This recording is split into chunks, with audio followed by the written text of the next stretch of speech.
Hey everybody, it's Thursday, May 7th, and this is your ELA 7 virtual edition for today. Just a few things that we're working on, and none of them should come as surprises to you. First of all, we've got vocab lists 19 through 24 to study for, and then we're working with the outsiders this week, and of course, you have optional reading plus. So, let's get going. Nothing really different on what you should be doing with your vocabulary this week or today from the rest of this week. So the test is tomorrow. So if you have words that you're still having a little bit of trouble with, today would be a really good day to go over those words. You've got Book It available to you. You've got Quizlet available to you.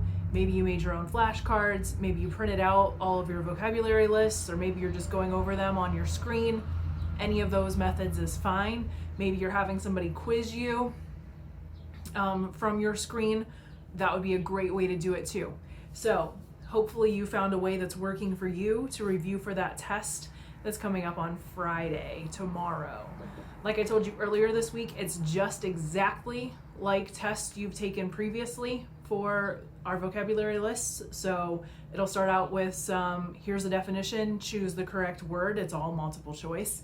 And then there's the, here's a blank in a sentence. Choose the word that best completes the sentence based on the context clues that are in the sentence, because those are going to help you. So make sure that you read the sentences carefully so that you can choose the best word or words, because in some of those cases there may be 2 or maybe even 3 blanks that you need to choose the correct word to go in each blank to fill it in. Today is our last day of review during my Zoom call from 1 to 2 p.m. So all of the information for how to log into that is on the very first page of my Canvas page. So there's a link directly to my my Zoom link or code and all of that kind of stuff, or you can grab the meeting ID information and the password. Either way, you can get into my Zoom meeting from 1 to 2 p.m. today, and that's when we'll be playing review games together. So that brings us to The Outsiders. So we are reading chapter 5 today, which is pages 59 through 72 in the PDF, which hopefully by now you have downloaded because we're 5 chapters in, so hopefully you've got this together by now. There is a recording in the module just like every day, if you'd like to use that while you read. And then today we have another discussion board. So it's just like on Tuesday, where you just go through and you make sure that you answer the question completely and then make sure to respond to a classmate. And again, as always, that's not a, hey, nice job, or hey, you really should have spell checked that before you posted it. That's my job to say, hey, nice job, you get an A, or hey, you should have proofread that. That's my job. Your job is to build the conversation, to say, oh, you know, that's a really good point you made. And on top of that, here's this. Here's another idea. Okay, so that's what discussion board comments or responses to other people's replies should look like. All right, so hopefully you've been doing that, and hopefully you will do that again today. All right. So that's your assignment for today. But one thing that I wanted to make sure that we go over is hold on, let me pull it up here. In chapter 5, there is a poem, which is now escaping me. There it is. Okay, so there's a poem in chapter 5. It was written by Robert Frost, who's a pretty well-known American poet. And this poem of his is pretty popular as well. It's called Nothing Gold Can Stay, and actually one of the most meaningful quotes that comes out of this book is inspired by this poem. So I really want to make sure that you guys understand what the poem means so that you can really understand what this most meaningful quote is and what it means and how it applies and things like that, okay? So the poem goes like this. Nature's first green is gold, her hardest hue to hold. Her early leaf's a flower, but only so an hour. Then leaf subsides to leaf, so Eden sank to grief. So dawn goes down to day, nothing gold can stay.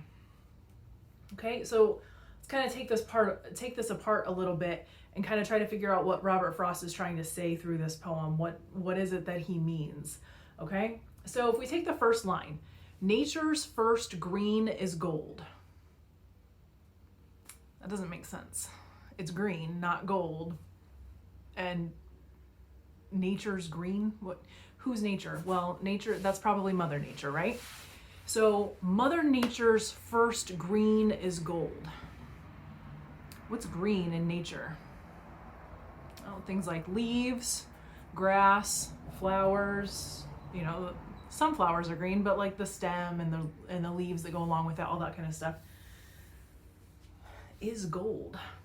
Now, when we think about gold, I mean, obviously we think about the color maybe, but we might also think about the substance, that like jewelry is made out of, or that, backs the dollars that we spend on a daily basis, right? But generally, regardless of how we think of gold, whether it's like the actual substance or whether it's the color, it's usually a positive thing, right? Like a gold medal means that you were the best, right? So things that are gold, we usually kind of have a high esteem for, right? We like them, we appreciate them. If it's gold, ooh, it's worth something, right? So if we say nature's first green is gold, it's not that it's the color gold, it's that it's something of value. It's something that we think is worthy of our attention, right? So nature's first green is gold. So the first green is valuable. It means something. And then the next line says, her hardest hue to hold. Ooh, we got a little bit of alliteration going on there, right? Her hardest hue to hold, right? All those H's. So little alliteration in there. I'm sure he did that on purpose because hue is kind of an uncommon word. We don't say it a lot. But a hue is like a shade or a color of something. Okay, so her hardest color to hold is basically what we're getting at here. So nature's first green is gold, her hardest hue to hold, her hardest color to hold. So nature's green fades, right? Like you hold on to that green, it pops out there in the spring and then it holds on through the summer, but then you get to late August, early September, and shades start to change a little bit. Those hues get a little darker, maybe yellowish, orangish, red, and then everything turns to brown, right? And so as the months go by, that green becomes harder and harder for nature to hold on to. So nature's first green is gold, her hardest hue to hold. So nature's first green, those first buds, they are gold, they are valuable, but it's hard for nature to hold on to those, okay? So he goes on to say, her early leaves a flower. So those early leaves that come on, right? Like right now we're in the middle of all of those flowering trees, right? Like the magnolia trees and the cherry blossoms right now are gorgeous, right? There's these trees with these bright pink flowers on them, or some of them have the white flowers on them, and they're all really pretty, right? So these early leaves are flowers, because what happens to those trees once the flowers fall? Well, the leaves are green on the trees, right? It's not like, oh, well, the flowers died, now there's nothing left. It's like winter again. They grow leaves and they're green. So her early leaves a flower. So the very, very first leaves that come onto these trees are flowers, but then they're replaced by other leaves. And so her early leaves a flower, but only so an hour, right? Only so for an hour. So I don't think he's being literal there. I think he's saying that like the quickness with which we lose the beauty of these early leaves that are flowers it's like the blink of an eye, right? One day they're there, the next day they're gone. So her early leaves a flower, but only so an hour. It lasts for a very short time, right? So like some of the most beautiful things in life, right, are only there for a moment. Is kind of what he's getting at. Because while we're talking about leaves and trees and flowers and things like that, I don't think that's the point that Robert Frost is trying to make. I don't think he's talking specifically or entirely. I think it's kind of one of those things where maybe there's some symbolism here. So on the surface, yes, we talk about how, spring flowers, they leave us and then we're like, oh, well, they were pretty while they lasted, but now all my tulips are dead, right? Like, that's what's about to happen in my garden outside. And then I'm like, well, what am I going to do with, I've just got leaves in my garden. I need to do something different, right? I need to put something else out there because they only last for so long, right? So the early leaves of flower, but only so an hour. Then leaf subsides to leaf. So like I kind of talked about a minute ago, the leaves, or I'm sorry, the early leaves, the flowers, right? They fall away and then we have leaves left. And so leaf subsides to leaf. So the word subside means to sink to a lower level. So the early leaves of flower, but only so an hour. Then leaf subsides to leaf. So the leaves that come on next are lesser, right? They're not as pretty. They're not as gold. They're not as valuable as those first leaves that come on. And so it kind of shows us that it's not just that, oh, well, the tree changes. It's that, well, the tree's not as good now, basically. Does that kind of make sense? Those early things have faded, and now it's like, okay, well, there's leaves on the tree. That's cool, but it's not nearly as awesome as the flowers that were there at the beginning. So then we come to the line, so Eden sank to grief.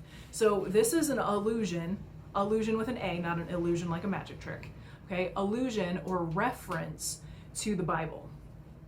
So in the Bible, in Genesis, Eden is a garden that was created by God, and Adam and Eve, I've said leaf too many times. So Adam and Eve lived in the Garden of Eden, and then they did what they weren't supposed to do, and they fell.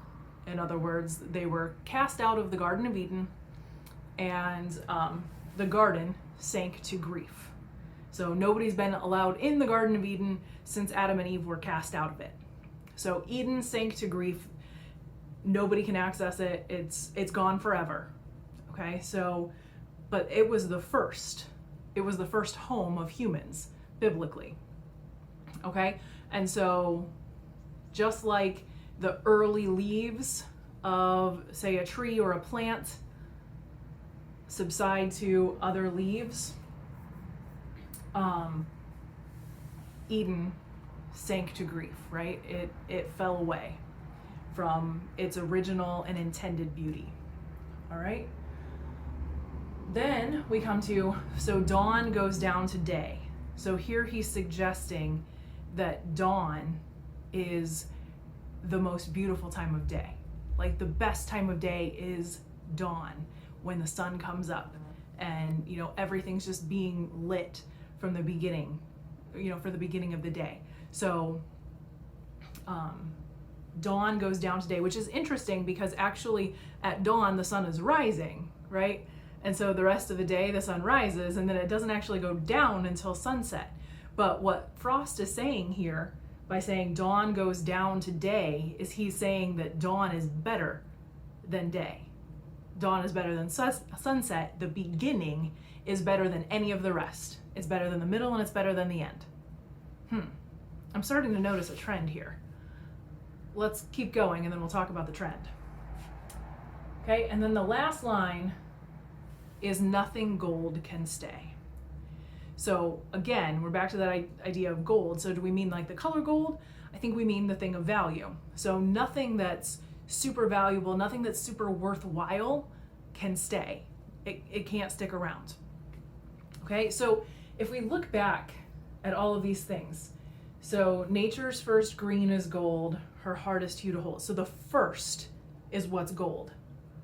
Then her early leaves a flower, but only so an hour. It fades, and then leaf subsides to leaf. So the beginning is the best, again. And so Eden sank to grief. That's the beginning of the earth, of the world, right? Eden was the beginning. And then dawn goes down to day. So dawn is the beginning of the day. So all of these starts are the things that he is saying are gold. So if you kind of apply that to the human existence, the human life, the earliest part is the best. So your youth is what's gold. Being young is what's gold. Being innocent is what's gold.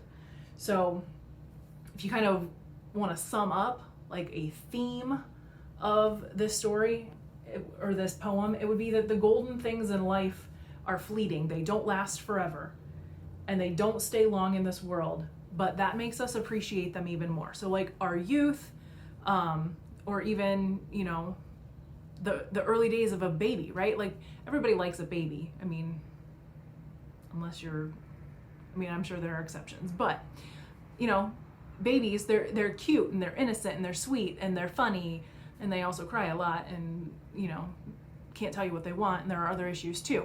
But the point is that doesn't last very long, right? Like everybody's always like, oh my gosh, they're 2 already. And that's where the real terror starts.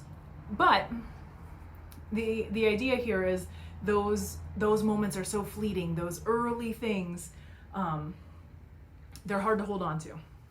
Okay, so this poem is going to have a lot of meaning in the very near future in this novel, and so I hope you can kind of see, first of all, what the poem means and what it's about, that it's not just about some leaves and things like that, but that you can kind of see how it applies to the characters and to the situation that it's brought up in again later on in the text.